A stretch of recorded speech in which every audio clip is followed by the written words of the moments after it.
पटना में पली बढ़ी रिया की शादी एक गांव के रहने वाले व्यक्ति से हुई थी।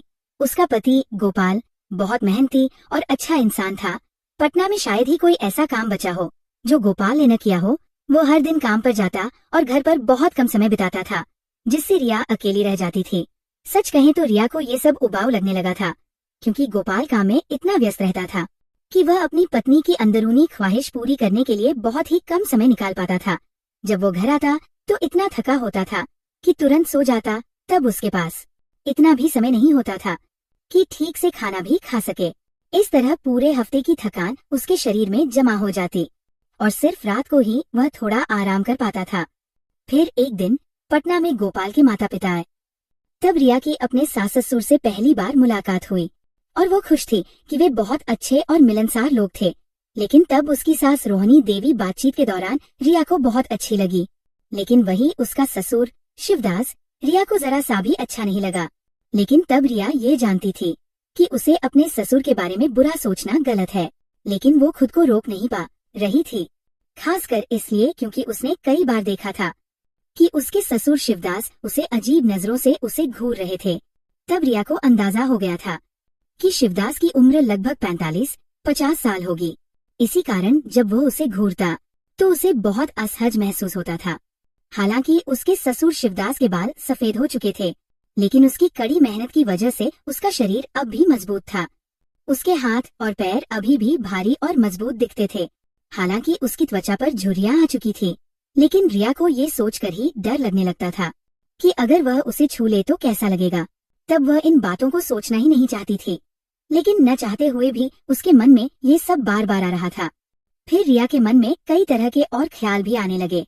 तब घर में अक्सर सिर्फ 3 ही लोग रहते थे, वह, उसका सास रोहिणी देवी और ससुर शिवदास।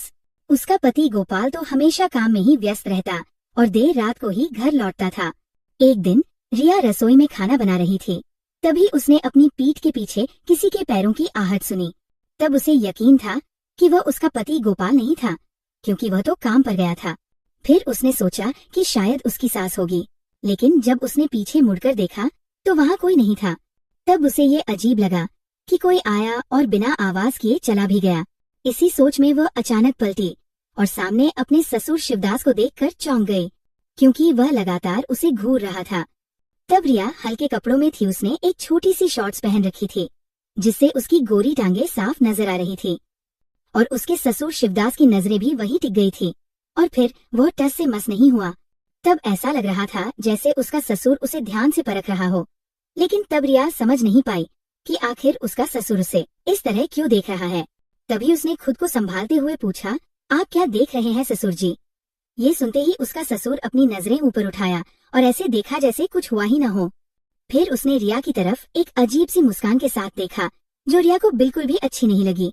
और फिर धीरे धीरे वह रसोई से बाहर निकल गया। तब रिया वही खड़ी की खड़ी रह गई। तब उसके दिल में एक अजीब सी झुंझलाहट थी। उसे अपने ससुर का ये व्यवहार बिल्कुल पसंद नहीं आया था।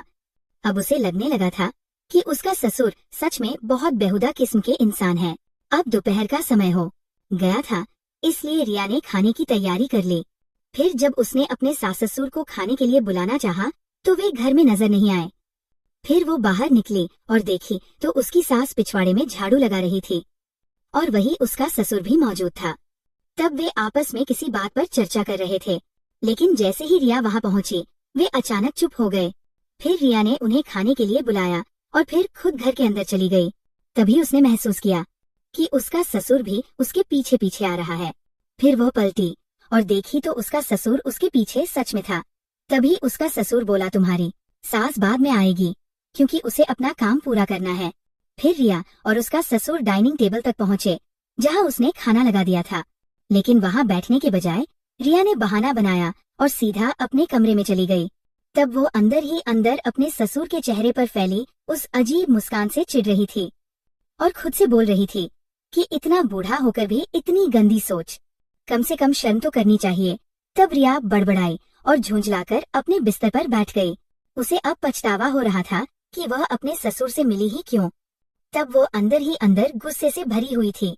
फिर शाम को हमेशा की तरह रिया अपने पति गोपाल के लौटने का इंतजार करने लगी। उसने रात का खाना बना लिया था और अपने सास ससुर को पहले ही खिला दिया था। तब उसे कई बार मन हुआ कि वह अपने पति को अपने ससुर के अजीब बर्ताव के बारे में बताए, लेकिन फिर उसने सोचा कि कहीं इस बात को लेकर उनके बीच झगड़ा न हो जाए। आखिरकार उसका ससुर सिर्फ घूर ही तो रहा था, इससे ज्यादा कुछ नहीं किया था, और वैसे भी उसकी सास रोहिणी देवी घर में ही थी। फिर रात के ठीक 9 बजे उसका पति घर आया। तब रिया को भूख लग रही थी, लेकिन उसने सोचा कि वह अपने पति के साथ ही खाना खाएगी। मगर जब उसका पति घर आया तो वो सीधे अपने कमरे में चला गया और बस इतना कहा कि उसने पहले ही खाना खा लिया है। ये सुनकर रिया को थोड़ी झुंझलाहट हुई, लेकिन उसने चुपचाप अकेले ही खाना खा लिया। खाना खत्म करने के बाद उसने बर्तन धोए और फिर अपने कमरे में चली गई। तब उसे अपने पति की बहुत याद आ रही थी, इसलिए वो उसके करीब सट गई और प्यार से उसे चूमने लगी। मगर तब उसका पति गहरी नींद में था और उसे इसका कोई एहसास ही नहीं हुआ। बेवकूफ, रिया ने अपने मन ही मन गुस्से से बड़बड़ाया और गुस्से में कंबल ओढ़कर लेट गई। वैसे जब भी उसे अपने पति की जरूरत महसूस होती थी, हमेशा यही होता था। उसका पति दिन भर काम करके इतना थक हार जाता कि उसे कुछ भी महसूस ही नहीं होता था। अब तो 4 महीने से ज्यादा हो गए थे, लेकिन उनके बीच कोई नजदीकियां नहीं बनी थी। आखिर मैं ही क्यों सहूं? रिया ने सोचा, लेकिन फिर भी कोई हल न निकाल सकी। इसलिए रिया अब सच में परेशान हो चुकी थी, लेकिन उसके पास कोई और चारा नहीं था। वो अब बस सुबह के 3 बजे का इंतजार कर रही थी, क्योंकि आमतौर पर इसी समय उसका पति उसे मना नहीं कर पाता था। इसी वक्त वह भी इसके लिए तैयार रहता था। जैसे ही घड़ी में 3 बजे रिया ने अपने पति को जगाने की कोशिश की। तब उसे उम्मीद थी कि शायद इस बार वह राजी हो जाए, लेकिन तब उसका पति करवट बदल लिया और सोता रहा, जिससे रिया चिढ़ गई और झुंझला कर बोली, तुम हमेशा ऐसे ही करते हो। अब उसे बहुत गुस्सा आ रहा था कि उसका पति लगातार उसे नजरअंदाज कर रहा था। हालांकि उसका मन बेचैन हो रहा था और उसे समझ नहीं आ रहा था कि वह अपनी भावनाओं को कैसे संभाले, लेकिन हर बार उसके साथ वही बात दोहराई जा रही थी और अब उसे लगने लगा था कि इस एहसास से छुटकारा पाना जरूरी है। फिर अनमने मन से वो उठी और अपने रोजमर्रा के कामों में लग गई। हर दिन उसका वही काम, खाना बनाना, कपड़े धोना, सफाई करना। रिया को इन सब से उबाऊ लगने लगा था। वह जानती थी कि जब उसका पति घर आएगा तब भी कुछ नहीं बदलेगा, क्योंकि वह फिर से थका हुआ होगा और उसकी कोई परवाह नहीं करेगा। शायद वो सच में बहुत थक जाता होगा। तब रिया ने खुद को बहुत समझाने की कोशिश की, लेकिन क्या ये सच में सिर्फ थकान थी या फिर उसका पति अब उसमें दिलचस्पी नहीं ले रहा था? तब कई बार उसने सोचा था कि अपने मन की बात वह अपने पति से कह दे, लेकिन फिर उसे झगड़े का डर लगा रहता, क्योंकि वह नहीं चाहती थी कि उनकी शादी में अनबन हो। इसलिए उसने चुप रहना ही सही समझा। सुबह के नाश्ते के दौरान रिया की सास ने उससे अचानक एक सवाल किया, रिया, तुम्हारे और गोपाल की शादी को इतने साल हो गए, लेकिन अब तक कोई बच्चा नहीं हुआ। मैं तो बस इंतजार कर रही हूँ कि कब मेरे पोते पोतियां मेरे गोद में खेलें। जब तक मैं अभी स्वस्थ हूँ, मुझे ये खुशियाँ कब दोगी? ये सुनकर रिया ने चावल का कौर हाथ में ही रोक लिया और सोच में पड़ गई। सच में अब तक बच्चा क्यों नहीं हुआ? उसने खुद से सवाल किया, क्या मेरे पति को अपने परिवार बढ़ाने की कोई जल्दी नहीं है, या फिर इसके पीछे कोई और वजह है? ये सब सोचकर रिया ने बस मुस्कुराकर अपनी सास की बात टाल दिया और कोई जवाब नहीं दिया। तब वे दोनों ही नाश्ता कर रहे थे, क्योंकि उसका ससुर अब तक सो रहा था। ये अच्छा ही था, वरना रिया से रहा नहीं जाता और वह गुस्से में कुछ कह बैठती। फिर दिन जल्दी ही बीत गया और रात होने पर रिया को पूरे दिन घर के काम करने की वजह से चिपचिपाहट महसूस हो रही थी। इसलिए रिया बाथरूम में नहाने चली गई। बाथरूम उनके घर से सटा हुआ ही था, लेकिन जैसे जैसे पानी की धार उसके बदन से बहने लगी, उसे उसके भीतर एक अजीब सी गर्माहट महसूस होने लगी। लेकिन तभी उसे ऐसा लगा जैसे कोई उसे देख रहा हो। फिर उसने तुरंत इधर उधर नजर दौड़ाई और देखा कि बाथरूम का दरवाजा हल्का सा खुला हुआ है, जबकि उसे यकीन था कि उसने अच्छी तरह से दरवाजा बंद किया था। फिर भी उसने ज्यादा ध्यान नहीं दिया और जल्दी से शैम्पू करने लगी। फिर कुछ ही मिनटों में वो जल्दी जल्दी नहा ली। फिर उसने तौलिए से अपने शरीर को सुखाया और जैसे ही कपड़े पहनने के लिए हाथ बढ़ाया, उसे एहसास हुआ कि वो अंदर से कपड़े लाना भूल गई है। अब उसके पास कोई और चारा नहीं था सिवाय इसके कि वो तौलिए से खुद को ढककर बाहर जाए। इसलिए रिया मजबूरन खुद को तौलिए से ढककर बाथरूम से बाहर निकली तो उसके सामने उसके ससुर कुर्सी पर बैठे दिखे। जो बाथरूम के दरवाजे की ओर गौर से देख रहे थे। तभी रिया ने महसूस किया कि उसके ससुर का शरीर अकड़ सा गया है, लेकिन वह चुप रही और धीरे धीरे अपने कमरे में चली गई। क्या ये संभव है कि उसके ससुर ही उसके नहाने के दौरान उसे देख रहा था? क्या उसने ही दरवाजा खोला था? इस ख्याल से रिया के मन में अजीब सी भावनाएं उमड़ने लगी। तब वो गुस्सा भी थी, लेकिन कहीं न कहीं उसके भीतर एक अजीब सी खुशी भी थी। हालांकि उसने इस सोच को अपने दिमाग से निकालने की कोशिश की और कपड़े बदलने लगी। फिर हर दिन की तरह आज भी रात के 9 बजे उसका पति घर लौटा। आज रिया ने अपने पति का इंतजार नहीं किया और खाना खा लिया, क्योंकि वह जानती थी कि उसका पति फिर वही कहेगा कि वो बाहर ही खाना खा चुका है। खाने के बाद वह अपने कमरे में बिस्तर पर जाकर लेट गई और अब वह किसी भी चीज की उम्मीद नहीं कर रही थी कि आज रात उनके बीच कुछ होगा। वैसे भी अब वो इसकी आदत डाल चुकी थी। उसे खुद नहीं पता था, या शायद वह सिर्फ अपने पति से नाराज थी। खैर, तब वो पूरी तरह से सोने का नाटक करने लगी और बिना हिले डुले पीठ फेरकर लेट गई। तब उसे पता था कि उसका पति कपड़े बदलने के बाद सीधा सो जाएगा, और उसका अंदाजा सही निकला। कुछ ही पलों में उसने महसूस किया कि उसका पति उसके बगल में आकर लेट गया है। फिर उसने धीरे से उसका कंबल खींचा और खुद उसमें समा गया। तब भी रिया ने अपनी आंखें जबरदस्ती बंद करे रखी ताकि उसका पति सो सके, लेकिन तभी उसने महसूस किया कि उसके पति ने उसके कान के पीछे हल्का सा किस किया और फिर धीरे धीरे उसके गले की ओर बढ़ने लगा। तभी रिया के शरीर में एक गर्मी सी दौड़ गई, क्योंकि उसने ये एहसास काफी समय बाद महसूस किया था। अब वो और सोने का नाटक नहीं कर पाई और उसने अपने पति की गर्दन पकड़ ली। फिर दोनों के होंठ आपस में मिल गए और फिर उसका पति तुरंत उसके ऊपर आ गया। तब ऐसा लग रहा था जैसे रिया भी कब से उसे बहुत याद कर रही थी। तब उसने खुद भी कहा कि कितने दिनों से वे दोनों ये सब नहीं कर पाए थे। तब सब कुछ बहुत जल्दी जल्दी हुआ और एक ही पल में वे एक दूसरे के बहुत करीब आ गए, जिससे रिया बहुत खुश थी और खुद को रोक नहीं पा रही थी। फिर जब उसका पति पूरी तरह से उसके ऊपर आ गया तो रिया को लगा कि अब उसका अकेलापन दूर होने वाला। लेकिन तभी कुछ ही मिनटों में रिया ने ये महसूस किया कि उसका पति अपने चरम तक पहुंच चुका है, क्योंकि तब वो एकदम थका हुआ लग रहा था और जैसे ही सब खत्म हुआ वह बिना कुछ कहे सो गया। तभी रिया ने उसे हल्का सा थपथपाया, लेकिन वो नहीं जागा।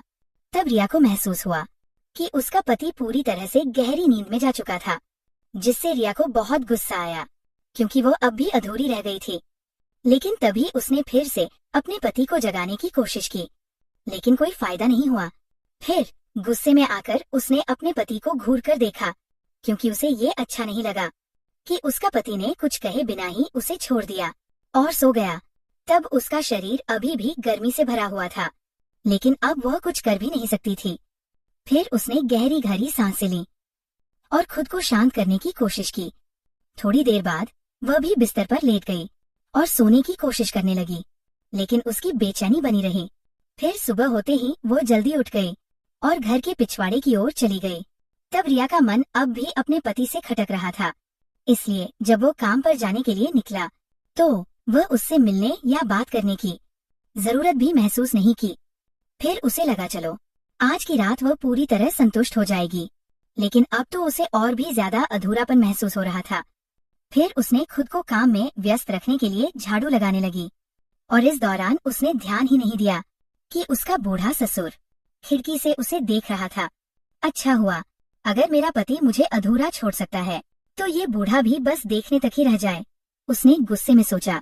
उसे ये बहुत अन्यायपूर्ण लग रहा था कि उसका पति खुद तो पूरा संतुष्ट हो जाता है, लेकिन उसे अधूरा छोड़ देता है। आखिर कोई भी पत्नी कब तक ये सब बर्दाश्त करेगी?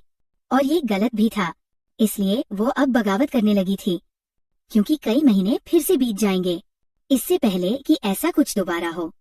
यही सब सोच रही थी रिया कि तभी अचानक पीछे से उसकी सास बोल पड़ी, रिया तुम कुछ ज्यादा ही सफाई कर रही हो, पीछे के आंगन में कब से झाड़ू लगा रही हो, चलो नाश्ता कर लो, आज मैंने ही बना लिया है। रिया ने ये सुनकर तुरंत खिड़की की तरफ देखा, जहाँ उसका ससुर अब भी खड़ा झांक रहा था। वह अब भी वही मुस्कान लिए देख रहा था, जो उसे खुद पर बहुत भरी लगी। तब ऐसा लग रहा था जैसे वो कोई जीत हासिल कर चुका हो। तब रिया ने बिना कुछ कहे सिर हिला दिया और खाने की मेज की ओर बढ़ गई। अभी वह जाकर अपनी जगह पर बैठी ही थी कि तभी उसके ससुर भी बाहर आकर उसके सास के पास बैठ गया। तभी रिया के मन में अजीब सी सोच चलने लगी। काश मेरा पति अपने पिता पर गया होता। अगर ऐसा होता तो शायद उसे भी मेरी जरूरत का एहसास होता। पता नहीं वह किस पर गया है। जब उसका मन होता है तभी याद आती हूँ मैं। फिर जब वो खाने में व्यस्त हो गई तो रिया का ध्यान अचानक भटक गया। फिर जब उसने महसूस किया कि उसके पैरों पर कुछ रगड़ रहा है तो उसने तुरंत नजर उठाई और फिर झुककर टेबल के नीचे झांका। तभी उसकी सास ने पूछा, क्या हुआ रिया? तब उसने बहाना बनाया कि उसकी चम्मच गिर गई है और जैसे ही उसने नीचे देखा उसे एहसास हुआ कि ये उसके ससुर के पैर थे। तब उसके ससुर ने उसके पैरों को हल्का सा स्पर्श किया था, जैसे कि कुछ इशारा कर रहा हो। वैसे आमतौर पर रिया इस पर भड़क उठती, लेकिन आज वो कुछ अलग महसूस कर रही थी। उसके भीतर अब भी एक अजीब सी बगावत चल रही थी और इसी वजह से उसने अपने ससुर को रोकने के बजाय उसे ऐसा करने दिया। फिर वो हल्का सा मुस्कुराई, लेकिन उसने ये ध्यान रखा कि उसकी सास को कुछ भी शक न हो। इस वक्त सिर्फ वही और उसका ससुर ही इस अजीब से खेल को समझ रहे थे। फिर खाने के बाद रिया फिर से पीछे के आंगन में चली गई। वहाँ का माहौल ठंडा था क्योंकि आम के कई पेड़ थे वहाँ जो छाया बनाए हुए थे। तब अपना मन हल्का करने के लिए रिया ने रसोई की एक कुर्सी उठाई और वहीं रखकर बैठ गई। फिर वह अपने ससुर की हरकतों के बारे में सोचने लगी। पहले तो उसे गुस्सा आया लेकिन अब उसे हंसी आ रही थी। आखिर वो क्या चाहता है? ये सोचकर उसने ऊपर आम के छोटे छोटे फलों की ओर देखी। तभी उसके मन में एक ख्याल आया, क्या मेरा ससुर मुझसे कुछ चाहता है? इस सोच के साथ ही उसने अपने अंदर एक अजीब सी गर्मी महसूस की। फिर अचानक वो उन कल्पनाओं में खो गई जो उसके दिमाग में चल रही थी। क्या वह मेरे पति की कमी को पूरा कर सकता है? ये ख्याल आते ही उसका दिल तेजी से धड़कने लगा। अगर ऐसा हुआ तो? और अगर नहीं हुआ तो? लेकिन फिर उसने खुद को समझाया कि इससे ज्यादा जरूरी और कुछ भी नहीं कि मैं खुद को कैसे भी खुश रखूं, फिर चाहे उस एहसास को कैसे भी जीना हो। फिर वो सोचने लगी कि अगर उसका अपना पति उसे वो खुशी नहीं दे सकता तो निश्चित ही उसका ससुर उसे वह दे सकता है। तब रिया को ये एहसास हो रहा था कि वह अब खुद पर से काबू खो रही है। तभी उसने खुद से पूछा, क्या मैं पागल हो रही हूँ? लेकिन फिर उसने सोचा, मैं और कर भी क्या सकती हूँ? अगर यही मेरी जरूरत है तो, अगर यही चीज मुझे खुश कर सकती है तो फिर चाहे ये पागलपन ही क्यों न हो, वह इसके लिए तैयार थी। वह जानती थी कि अपने ससुर के साथ ऐसा करना गलत होगा, लेकिन वो खुद को रोक नहीं पा रही थी। फिर उसने फैसला कर लिया कि अगर आज रात भी मेरा पति मुझे अनदेखा किया तो मैं अपने ससुर को अपना लूंगी। फिर जो होगा देखा जाएगा। बस उसे फिर से वही एहसास चाहिए था, वही सुख और वही संतोष। फिर शाम हुई और चमत्कारिक रूप से उसका पति आज जल्दी घर आ गया। फिर पूरा परिवार साथ में बैठकर खाना खा रहा था, लेकिन रिया के दिमाग में कुछ और ही चल रहा था। जब उसका पति अपनी माँ से बातचीत कर रहा था तो रिया के मन में एक ही प्रार्थना थी, काश आज रात मेरा पति मुझे पूरा कर सके ताकि मुझे किसी और के पास जाने की जरूरत न पड़े। फिर खाने के बाद रिया सबसे पहले अपने कमरे में गई और बिस्तर ठीक करने लगी। तब वह आधे घंटे तक इंतजार करती रही, ये सोचते हुए कि अब आगे क्या होगा। तभी उसका पति नहाकर कमरे में आया तो रिया की उम्मीदें और बढ़ गई। फिर जैसे ही उसका पति कपड़े बदलने लगा, रिया ने पीछे से उसे गले लगा लिया। फिर उसने धीरे से अपने पति के कान में फुसफुसाया, गोपाल, कल रात तुमने मुझे ऐसे ही छोड़ दिया था, प्लीज आज तो मुझे वो खुशी दे दो। लेकिन तभी उसका पति उसकी बाहें अपनी कमर से हटा दी और कहा, आज मैं बहुत थका हुआ हूँ, इसलिए जल्दी घर आया हूँ, मुझे आराम करने दो। ये सुनकर रिया को बहुत गुस्सा आ गया। उसने तंज कसते हुए कहा, तुम ऐसे बोल रहे हो जैसे तुम मुझे हर रात खुश करते हो। मैं भी थक गई हूँ हर बार अधूरी रहकर। तुम्हारे लिए तो बस अपना काम खत्म करके सो जाना ही काफी है, लेकिन मेरे बारे में क्या? ये तुम्हारी जिम्मेदारी है गोपाल। फिर मत कहना कि मैं बदल गई हूँ। अगर मैंने ये खुशी किसी और से ढूंढ ली तो? तब रिया ने गुस्से में ये भी कह दिया। ये सुनकर उसके पति ने शांत स्वर में जवाब दिया, तो ढूंढ लो ना, मुझे कोई आपत्ति नहीं। जब तक तुम मेरी पत्नी हो मुझे कोई दिक्कत नहीं। मैं तो बस चीजें शेयर करना जानता हूँ, खासकर जब मेरा अपना साथी मेरी जरूरतें पूरी नहीं कर सकता। तब अपने पति से ऐसा जवाब सुनकर रिया को अपने कानों पर यकीन नहीं हुआ। उसे चौंक कर कहा, शेर? तुम्हें क्या लगता है मैं कोई खिलौना हूँ या मैं कोई खाना हूँ जिसे कोई भी ले सकता है? तब गुस्से में उसका पूरा शरीर कांपने लगा। फिर बिना कुछ और कहे वो कमरे से बाहर निकल गई। तब वो नहीं जानती थी कि वो कहाँ जा रही है, लेकिन इस वक्त उसे सिर्फ अपने गुस्से से दूर जाना था, क्योंकि उसके पति ने इतनी आसानी से कह दिया था कि वह उसे शेयर कर सकता है। क्या वह सच में इतना निर्दयी हो सकता है? तब वो सीधे पीछे के आंगन में चली गई और उसी कुर्सी पर जाकर बैठ गई जो उसने सुबह वहां रखी थी। अब उसका दिमाग उलझ चुका था। वह इतनी नाराज थी कि जोर जोर से चिल्लाना चाहती थी, लेकिन वो चिल्लाती भी तो जिस पे। इसलिए रिया ने खुद को थोड़ा शांत करने की कोशिश की, क्योंकि वह जानती थी कि अगर उसने अपनी नाराजगी में जोर से चिल्लाया तो पड़ोसी सुन सकते थे। इसलिए उसने गहरी सांस ली, अपनी आंखें बंद की और प्लास्टिक की कुर्सी पर सिर टिकाकर बैठ गई।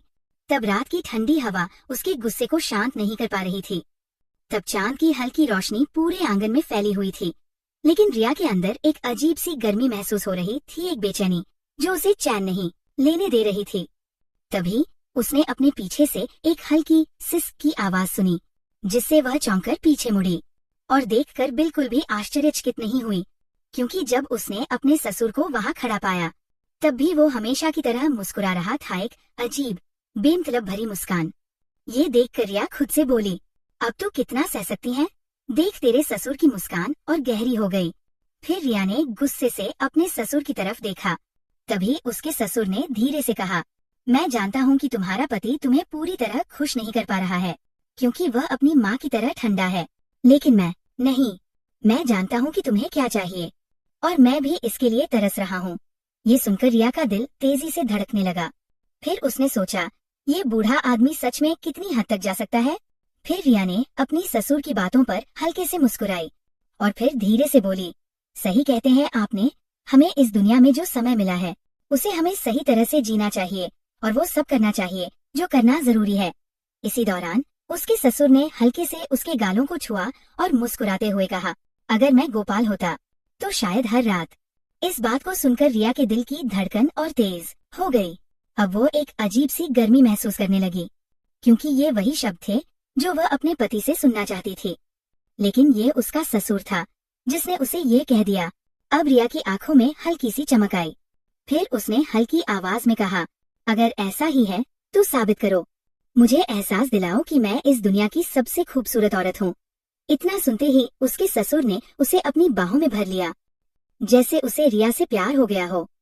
तब रिया ने भी कोई विरोध नहीं किया, बल्कि उसने भी उसको चूमा। तब उन्होंने अपने जज्बातों को पूरी तरह से आजाद कर दिया। अब उन पलों में उन्हें किसी की भी परवाह नहीं थी। ऐसा लग रहा था जैसे दोनों एक दूसरे के लिए तरस रहे थे। अब दोनों की आंखें बंद हो गईं।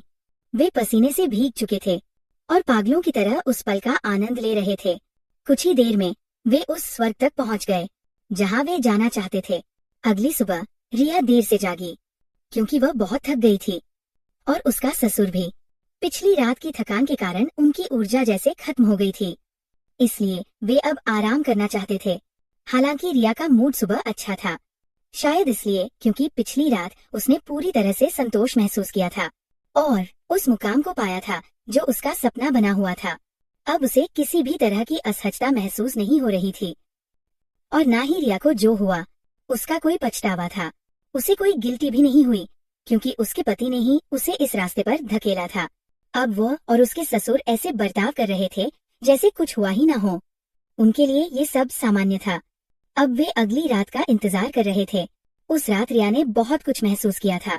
तभी उसने अपने पति के कपड़े धोने का काम भी खत्म कर किया और हल्की मुस्कान के साथ सोचने लगी, क्या पिछली रात की कोई कीमत थी? अगर हर रात ऐसी ही होती तो अब मुझे और इंतजार करने की जरूरत नहीं पड़ती। इसी बीच समय तेजी से बीता और रात फिर से आ गई। तब उन्होंने बस थोड़ी देर के लिए बातचीत की। कभी कभी जब वो नहाने जाती और उसकी सास पास होती तो उसका ससुर उसे गहरी नजरों से देखता। हालांकि रिया अब और भी ज्यादा उत्साहित हो गई थी, इसलिए रात होते ही उसने जल्दी खाना खा लिया और अपने पति का इंतजार भी नहीं किया। अब रात के 11 बज चुके थे, लेकिन उसका पति अभी तक घर नहीं आया था। रिया उधर पीछे के आंगन से निकलने की सोच रही थी, लेकिन डर था कि अगर उसका पति अचानक आ गया तो वे दोनों पकड़े जाएंगे। लेकिन रिया का उत्साह फिर से बढ़ने लगा। न इसलिए वो पीछे के आंगन में चली गई। चांद की रोशनी अभी भी तेज थी और वह अपनी पसंदीदा जगह पर बैठ गई। फिर कुछ ही देर बाद उसका ससुर भी वहां आ गया। आते ही उसने दोनों हाथों से रिया के गालों को थाम लिया। फिर उनकी आंखें एक दूसरे से मिली और फिर धीरे धीरे उनके होंठ भी। लेकिन तभी अचानक रोहिणी देवी यानी उसकी सास वहां आ गई। अपनी सास को देखकर रिया की आंखें हैरानी से बड़ी हो गई और जल्दी जल्दी अपने कपड़े ठीक करने लगी। तब उसका ससुर भी चौंक कर साइड होकर कुर्सी पर बैठ गया। तभी रोहिणी देवी बोली, शिवदास, मैं तुम्हारे लिए एनर्जी ड्रिंक लाई हूँ। आम के पेड़ के नीचे बैठने में तकलीफ होती है, इसलिए ये ले लो, पी लो। ये सुनकर रिया को थोड़ी राहत मिली कि उसके सास ने कुछ देखा नहीं था। तब रिया की सास ने अपने पति को ड्रिंक दी और फिर मुस्कुराते हुए बोली, शुक्रिया शिवदास, और फिर वहां से जाने लगी। जाते जाते रोहिणी देवी रुकी और मुड़कर बोली, अरे ठीक है, तुम लोग अपना जारी रखो, लेकिन शिवदास जरा संभल कर। फिर रोहिणी देवी ने मुस्कुराते हुए कहा, आराम से, अभी तो पूरी रात बाकी है। इतना कहकर वो घर के अंदर चली गई। यह सब अपनी सास के मुंह से सुनकर रिया पूरी तरह से उलझन में पड़ गई। तभी उसके ससुर ने धीरे से कहा, मैंने तुमसे पहले ही कहा था, वे कंजूस नहीं है इन सब, एकदम अपने बेटे की तरह। रिया ने ये सुनकर मुस्कुरा दी। फिर वो अपने काम में लग गए और कुछ ही पलों में वे उस स्वर्ग तक पहुंच गए जहां वे जाना चाहते थे। तब रिया को समझ नहीं आ रहा था कि वो हंसे या चौंके, लेकिन एक बात तो तय थी, जो कुछ भी हो रहा था उससे वो बेहद खुश थी। तब रात गहरी होती जा रही थी, लेकिन रिया और उसके ससुर अपनी ही दुनिया में खोए हुए थे। दोनों पूरी तरह से एक दूसरे में डूब चुके थे। चांदनी उनके चेहरों पर हल्की चमक बिखेर रही थी। ऐसे ही सुबह होने तक वे एक दूसरे के साथ थे। तब रिया की आंखों में एक अलग ही चमक थी, जैसे उसे अब किसी बात की फिक्र नहीं रही। हालांकि वह जानती थी कि जो कुछ भी हो रहा है वो गलत हो सकता है, लेकिन उसके दिल को यही चाहिए था। उधर उसका पति अब तक घर नहीं लौटा था। सुबह के 5 बजते ही रिया ने धीरे धीरे अपनी जगह संभाल ली, मानो कुछ हुआ ही न हो। फिर उसका ससुर भी अपने काम में लग गया। अब दिन बीतते गए और ये सिलसिला चलता रहा। रिया को अब किसी भी चीज की परवाह नहीं थी। उसके लिए बस एक ही चीज मायने रखती थी, वह पल जब वह अपने ससुर के साथ होती थी। लेकिन एक दिन सब कुछ बदल गया, क्योंकि रिया का पति अचानक घर लौट आया। तब उसकी आंखों में कुछ अजीब सा था। वह सीधा रिया के पास आया और बिना कुछ कहे उसे देखने लगा, जिससे रिया के दिल की धड़कन तेज हो गई। तब उसका ससुर भी उसके पास ही था, लेकिन तब वो चुपचाप खड़ा रहा। तभी उसके पति ने कहा, रिया, तुम बहुत खुश लग रही हो। तब उसके आवाज में कुछ रहस्य भरा था। तब रिया ने जबरदस्ती मुस्कान दी और बोली, हाँ, बस वैसे ही। लेकिन तभी उसके पति ने उसकी आंखों में देखा और मुस्कुराया। फिर उसने धीरे से कहा, अच्छा है, जो चीज तुम्हें खुशी दे वही करो। इतना कहकर वो अंदर चला गया। लेकिन तब रिया को कुछ समझ नहीं आया कि ये बात एक इजाजत थी या एक चेतावनी। लेकिन अब वह रुकने वाली नहीं थी। उसने अपनी आंखें बंद की और हल्की मुस्कान के साथ अपने ससुर की ओर देखी और फिर दोनों हंस पड़े। तो दोस्तों, ये थी हमारी आज की छोटी सी कहानी। आपको ये कहानी कैसी लगी कमेंट करके जरूर बताएं। अगर आपको ये कहानी पसंद आई हो, हमारे चैनल को सब्सक्राइब जरूर करें